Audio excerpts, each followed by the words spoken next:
Sahabat Sehat Rumah Sakit Akademik UGM, kembali lagi di TikTok Tips dan Informasi Kesehatan Rumah Sakit Akademik UGM. Bareng aku, Hesti Puspa Tralalala.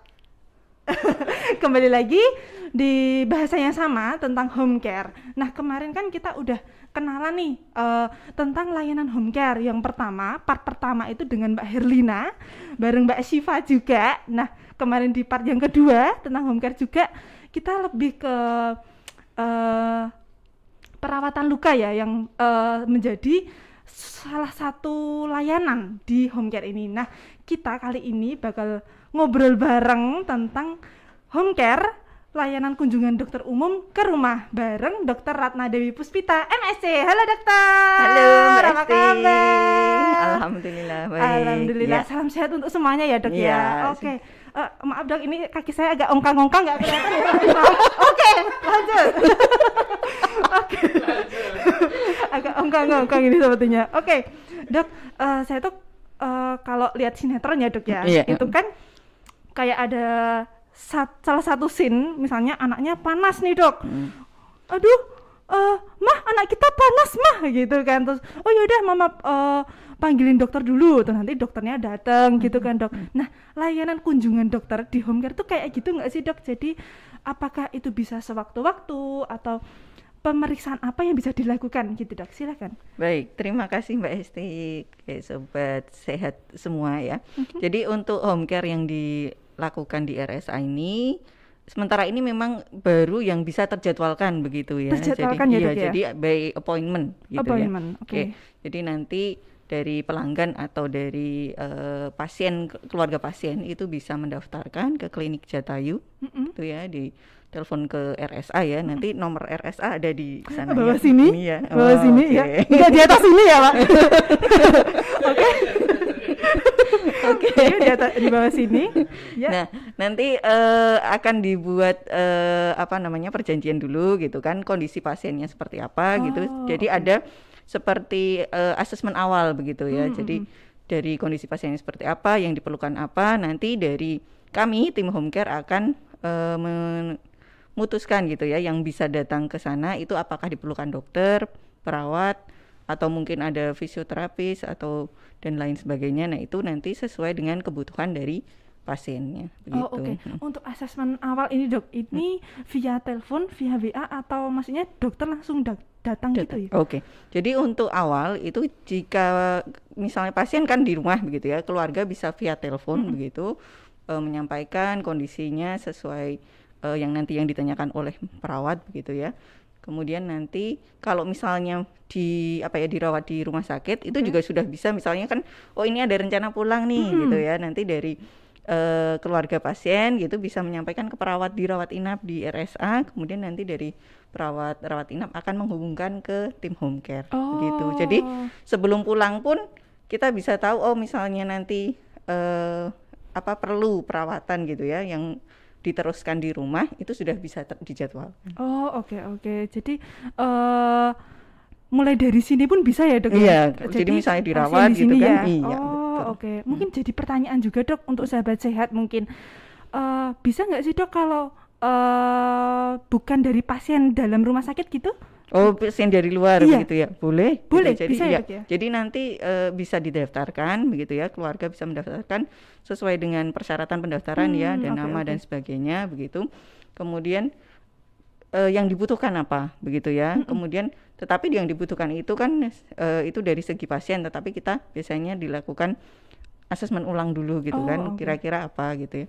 Kalau misalnya kasus yang lebih rumit seperti stroke begitu kan kita harus lihat dulu kondisi pasiennya. Nah, di situ kan berarti dokter harus melihat dulu kan, diperiksa dulu, kemudian baru nanti dijadwalkan oh ini perlu perawatan apa saja gitu. Iya. Baiklah.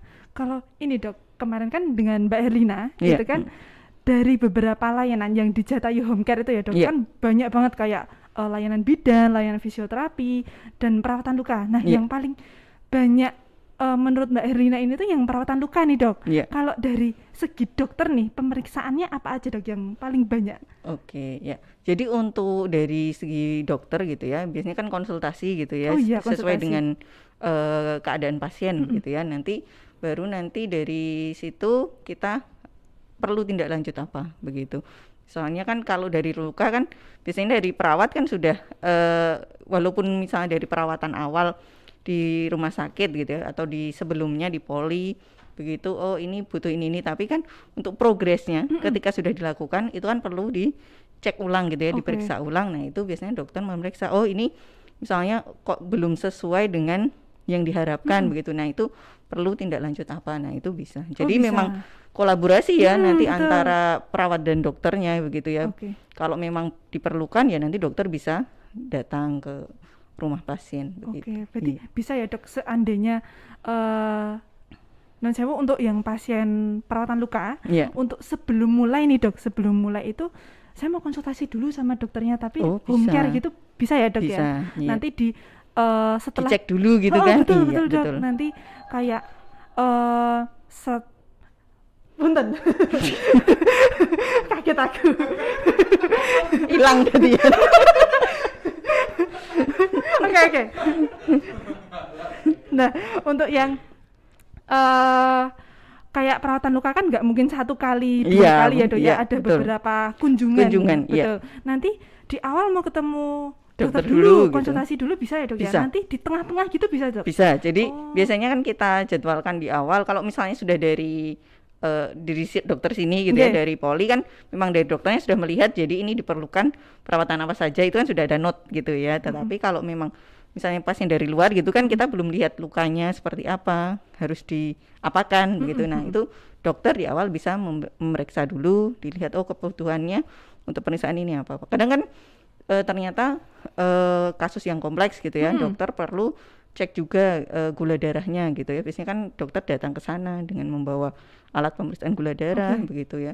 Kemudian kita juga menyiapkan stetoskop, tensi jelas ya, jangan-jangan ada tensinya juga tinggi gitu kan, kita nggak tahu ya kan.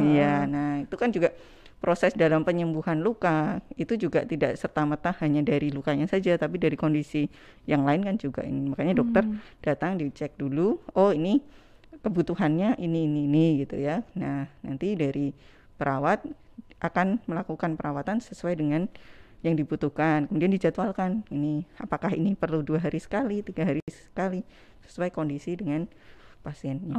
Oke. Mengenai penjadwalan nih dok, kemarin kan Mbak Herlina juga menyampaikan di episode sebelumnya, part 1 ya, part 1. Betul. Itu contohnya kemarin waktu swab PCR dok, swab PCR itu kan mungkin bisa disesuaikan kayak nanti tim home care-nya bisa datang jam berapa, kalau kunjungan dokter lebih dari kita jamnya atau menyesuaikan pasien dok? Bedanya. Jadi gini, kalau memang andalan kita gitu ya, selain tadi perawatan luka itu ini ya, swab untuk ambil sampel baik itu PCR ataupun antigen diambil di rumah begitu ya, atau kita pelayanan di rumah. Nah itu kita bisa lakukan sesuai dengan keperluan yang diminta dari pasien. Misalnya kan mau terbang begitu ya. Nah kalau terbang kan berarti harus minimal berapa saat sebelumnya. Nah seperti itu. Nah itu bisa kita jadwalkan begitu. Nah kita harus tahu dulu beliau yang atau pasien yang mau melakukan perjalanan itu kapan berangkatnya, sehingga kita bisa atur. Karena kan untuk proses yang terutama yang PCR ya, itu membutuhkan analisis yang lebih lama gitu ya. Kalau antigen kan cepet ya, paling 15 menit jadi gitu ya. Tetapi kan untuk PCR perlu di lab dan sebagainya, itu yang membutuhkan waktu yang lebih lama. Jadi biasanya kami menanyakan dulu kapan harus berangkatnya. Jadi kita bisa menyesuaikan kira-kira hasilnya itu nanti bisa sesuai enggak waktunya begitu ya. Jangan sampai nanti ada apa ya namanya miss waktu di situ ya untuk hasilnya. Gitu. Oke. Jadi sebetulnya untuk jam kunjungan itu bisa menyesuaikan dari pasiennya ya dok ya. Oke. Jadi kami juga kan mengatur waktu dari pasiennya, kan misalnya beliau sibuk begitu kan. Betul. Kira-kira dari waktu ini yang kami sampaikan kira-kira bisanya jam berapa, seperti itu. Jadi kangsenan ya, begitu. Nah ngomong-ngomong soal PCR dok, kalau beberapa kan ada yang mandiri gitu ya dok. Maksudnya order memang untuk dirinya sendiri. Bisa nggak sih dok kalau kolektif? Siapa Oh, tahu kalau gitu ada ya. yang mau memang bareng-bareng kayak gerobioan swab gitu, oh Nah, enggak. Itu bisa nggak ya dok? kalau sementara ini dari apa ya segi ini biasanya sih kayak swab massal begitu ya maksudnya ya. Iya, mungkin sama kayak gitu. Ya, kalau sementara ini kami belum pernah sih ya, tapi kalau saya ini ya bisa ini saya asal apa ya, asal waktunya gitu ya, karena saya sendiri sebagai koordinator dokter gitu kan, nanti menyesuaikan dengan jadwal dokternya, jumlah dokternya, misal jumlah yang harus di swab berapa kan berarti harus menyesuaikan jumlah dokter yang mengambil sampelnya begitu. Iya. Menyesuaikan saya kepean dulu dok ini. Raketa. Oke. Nah, mungkin kalau yang tentang pengen konsultasi sama dokter umum tadi ya dok ya, alurnya sama mboten dok dengan pelayanan yang lain mungkin? Oke, ya sama sebenarnya ya kan, kalau misalnya konsultasi dokter gitu kan, dokter yang ke rumah begitu ya, ya sama. Jadi nanti mendaftar dulu melalui pelayanan home care di klinik Jatayu itu ya. Nah terus nanti kami ingin konsultasi dulu untuk dokter gitu kan, ya nanti kami menjadwalkan begitu. Karena memang untuk dokternya kan sudah kami jadwalkan ini ya, maksudnya sesuai dengan jadwal ini, ada hari ini yang jaga siapa, sehingga sudah bisa kita lakukan begitu. Yang penting waktunya itu kami nanti waktu pasiennya ya, maksudnya waktu pasiennya yang diminta itu jam berapa, nanti kami menyesuaikan untuk dokternya begitu. Oke. Oh dok, maaf, nanti bisa dimasukkan atau enggak sih dok? Kalau di home care itu rencana kedepannya ada yang dokter spesialis napa mboten? Saya ini not ya Mas Imam. Ini not ya. Dinut ya. Soalnya ini dokter spesialis masih keberatan. Oh, karena kan maksudnya transport mereka gitu ya. Kalau dokter umum kan mereka sekalian jaga gitu kan di sini. Iya. Terus nanti kita janjian jam berapa terus kayak gitu. Oke. Dari kemarin masih yang keberatan. Oke. Katanya nggak cocok. Jadi cocok lampah. Jadi saya agak gimana gitu. Aduh, baiklah. Oke, habis ini dilanjut Mas. Oke. Ini off ya. Aduh. Oke, buat sahabat sehat yang pengen konsultasi, selain kita kan juga ada program jumpa dokter. Kalau jumpa dokter itu kan secara online ya dok ya. Kalau kurang marem langsung home care aja gitu kan. Nanti bisa langsung hubungi ke nomor bawah ini di nomor 0811 2839 573. Nanti ada mimin-mimin yang siap menjawab satu persatu, mulai dari bawah ya kakak gitu. Oke. Ini kayak udah semua ya Mas. Apa ya? Oke, buat teman-teman yang pengen tahu tentang informasi layanan Home Care RSA UGM atau Jatayu Home Care RSA UGM, bisa langsung pantengin sosial media kita di Instagram, Facebook, Twitter, dan juga website. Dan jangan lupa klik subscribe di channel YouTube kami, dan jangan lupa apa dok? Like, share, dan komen. Wih. Oke, host kita ya Pak. Sutradara besok langsung jadi host besok. Oke. Terima kasih Dokter Ana sudah hadir di podcast kita kali ini. Semoga dari awal tadi tangan saya nggak ada yang ke atas tadi. Nggak ada yang ke atas ke sini ya. Semoga kita dapat bertemu di podcast yang lainnya. Amin. Iya. Saya Hesti Puspatra Lalala bersama Dr. Ratna Dewi Puspita mohon pamit undur diri dan sampai jumpa. Salam sehat. Salam sehat.